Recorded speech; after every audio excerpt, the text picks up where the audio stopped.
teman-teman, pagi ini kita akan baca firman Tuhan yang tertulis di Matius 24. Namun sebelum baca firman Tuhan, mari kita menyanyikan sebuah lagu yang berjudul Ku Hidup Bagimu.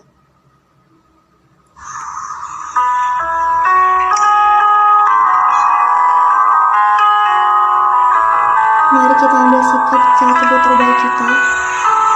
Kita mengucap syukur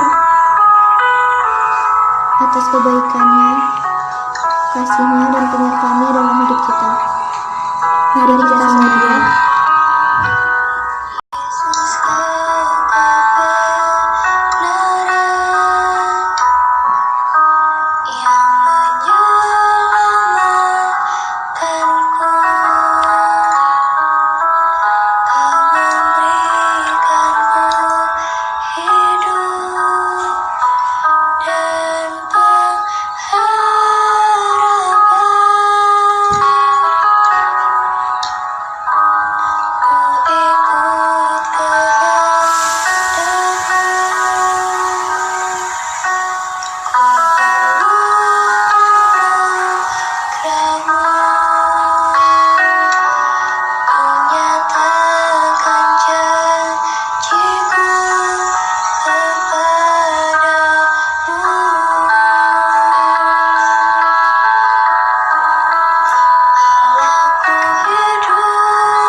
Mari kita bersatu dalam doa.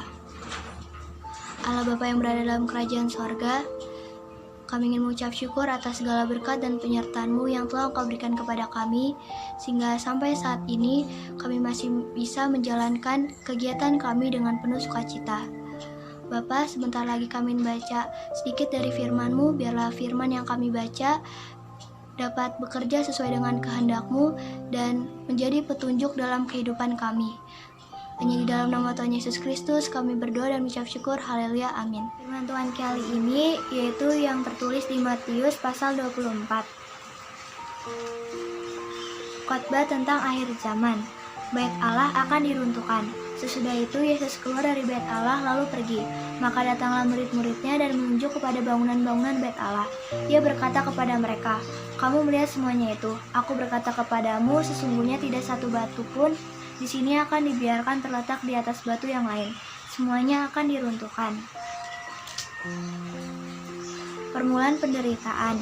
Ketika Yesus duduk di atas bukit Zaitun, datanglah murid-muridnya kepadanya untuk bercakap-cakap sendirian dengan dia. Kata mereka, "Katakanlah kepada kami, bila manakah itu akan terjadi, dan apakah tanda kedatanganmu dan tanda kesudahan dunia?" Jawab Yesus kepada mereka, "Waspadalah supaya jangan ada orang yang menyesatkan kamu. Sebab banyak orang akan datang dengan memakai namaku dan berkata, 'Akulah Mesias,' dan mereka akan menyesatkan banyak orang. Kamu akan mendengar deru perang atau kabar-kabar tentang perang. Namun berawas-awaslah, janganlah kamu gelisah, sebab semuanya itu harus terjadi. Tetapi itu belum kesudahannya, sebab bangsa akan bangkit melawan bangsa, dan kerajaan melawan kerajaan. Akan ada kelaparan dan gempa bumi di berbagai tempat. Akan tetapi semuanya itu barulah permulaan penderitaan menjelang zaman baru. Pada waktu itu kamu akan diserahkan supaya disiksa, dan kamu akan dibunuh dan akan dibenci semua bangsa oleh karena namaku. Dan banyak orang akan murtad, dan mereka akan saling menyerahkan dan saling membenci. Banyak nabi palsu akan muncul dan menyesatkan banyak orang. Dan karena makin bertambahnya kedurhakaan, maka kasih kebanyakan orang akan menjadi dingin. Tetapi orang yang bertahan sampai pada kesudahannya akan selamat.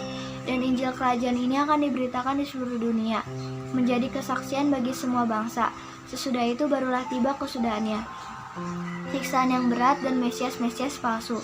Jadi apabila kamu melihat pembinasa keji berdiri di tempat kudus, menurut firman yang disampaikan oleh Nabi Daniel, para pembaca hendaklah memperhatikannya. Maka orang-orang yang di Yudea haruslah melarikan diri ke pegunungan. Orang yang sedang di peranginan di atas rumah, janganlah ia turun untuk mengambil barang-barang dari rumahnya. Dan orang yang sedang di ladang, janganlah ia kembali untuk mengambil pakaiannya. Celakalah ibu-ibu yang sedang hamil atau yang menyusukan bayi pada masa itu.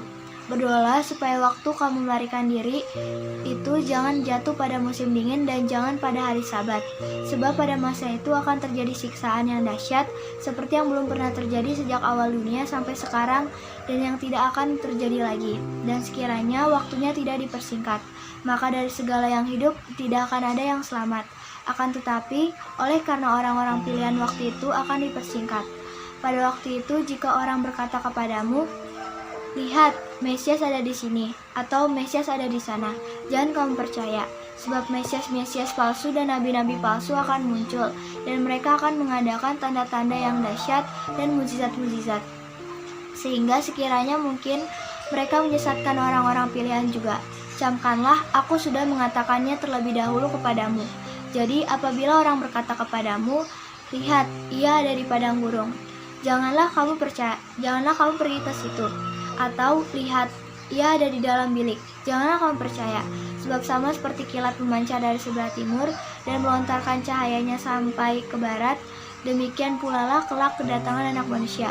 Di mana ada bangkai, di situ burung nazar berkerumun. Kedatangan Anak Manusia, perumpamaan tentang pohon ara. Segera sesudah siksaan pada masa itu, matahari akan menjadi gelap dan bulan tidak bercahaya, dan bintang-bintang akan berjatuhan dari langit, dan kuasa-kuasa langit akan goncang. Pada waktu itu akan tampak tanda Anak Manusia di langit, dan semua bangsa di bumi akan meratap, dan mereka akan melihat Anak Manusia itu datang di atas awan-awan di langit dengan segala kekuasaan dan kemuliaannya. Dan ia akan menyuruh keluar malaikat-malaikatnya dengan meniup sangkakala yang dahsyat bunyinya, dan mereka akan mengumpulkan orang-orang pilihannya dari keempat penjuru bumi, dari ujung langit yang satu ke ujung yang lain. Tariklah pelajaran dari perumpamaan tentang pohon ara. Apabila ranting-rantingnya melembut dan mulai bertunas, kamu tahu bahwa musim panas sudah dekat. Demikian juga, jika kamu melihat semuanya ini, ketahuilah bahwa waktunya sudah dekat, sudah di ambang pintu. Aku berkata kepadamu, sesungguhnya angkatan ini tidak akan berlalu sebelum semuanya ini terjadi. Langit dan bumi akan berlalu, tetapi perkataanku tidak akan berlalu. Tetapi tentang hari dan saat itu tidak seorang pun yang tahu. Malaikat-malaikat di sorga tidak, dan anak pun tidak, hanya Bapa sendiri. Nasihat supaya berjaga-jaga. Sebab sebagaimana halnya pada zaman Nuh, demikian pula halnya kelak pada kedatangan Anak Manusia. Sebab sebagaimana mereka pada zaman sebelum air bah itu makan dan minum, kawin dan mengawinkan, sampai kepada hari Nuh masuk ke dalam bahtera, dan mereka tidak tahu akan sesuatu, sebelum air bah itu datang dan melenyapkan mereka semua. Demikian pula lah halnya kelak pada kedatangan Anak Manusia. Pada waktu itu, kalau ada 2 orang di ladang, yang seorang akan dibawa dan yang lain akan ditinggalkan. Kalau ada 2 orang perempuan sedang memutar batu kilangan, yang seorang akan dibawa dan yang lain akan ditinggalkan. Karena itu, berjaga-jagalah, sebab kamu tidak tahu pada hari mana Tuhanmu datang. Tetapi ketahuilah ini, jika tuan rumah tahu pada waktu mana pada malam hari pencuri akan datang, sudahlah pasti ia berjaga-jaga dan tidak akan membiarkan rumahnya dibongkar.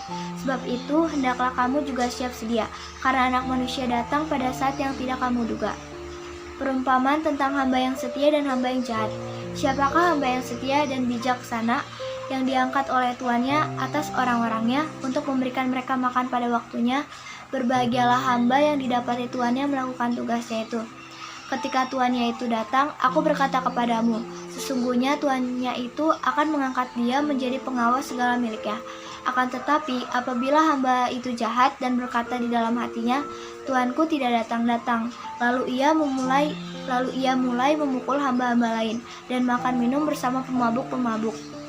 maka Tuhan hamba itu akan datang pada hari yang tidak disangkanya dan pada saat yang tidak diketahuinya, dan akan membunuh dia dan membuat dia senasib dengan orang-orang munafik. Di sanalah akan terdapat ratapan dan kertakan gigi. Firman Tuhan kali ini mengingatkan kita agar selalu berjaga-jaga sampai hari Tuhan itu tiba. Sebab menjelang hari itu akan terjadi penderitaan-penderitaan dan ajaran-ajaran yang menyesatkan manusia. Akan ada nabi-nabi palsu yang mengadakan mukjizat dan tanda-tanda yang besar yang dapat menyesatkan banyak orang. Akan terjadi pemberontakan dan peperangan antara bangsa-bangsa, kerajaan dengan kerajaan. Juga akan terjadi penderitaan bagi umat pengikut Kristus. Pada waktu itu, pengikut Kristus akan diserahkan supaya disiksa dan akan dibunuh dan akan dibenci semua bangsa. Dan banyak orang akan murtad dan mereka akan saling menyerahkan dan saling membenci. Namun ketahuilah, siapa yang bertahan sampai kesudahan, ia akan diselamatkan.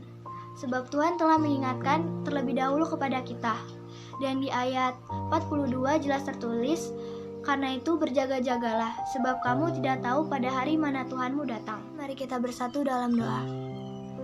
Allah Bapa yang kami sembah, kami ingin mengucap syukur atas penyertaan-Mu sepanjang pembacaan firman kami pada hari ini.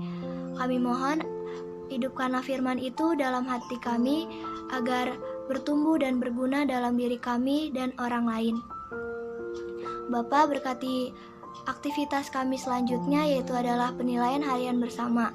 Kau yang memberkati agar Roh Kudus-Mu bekerja dalam diri kami, sehingga kami bisa mengerjakan setiap soal-soal ulangan kami dengan kasih dan penyertaan daripada-Mu.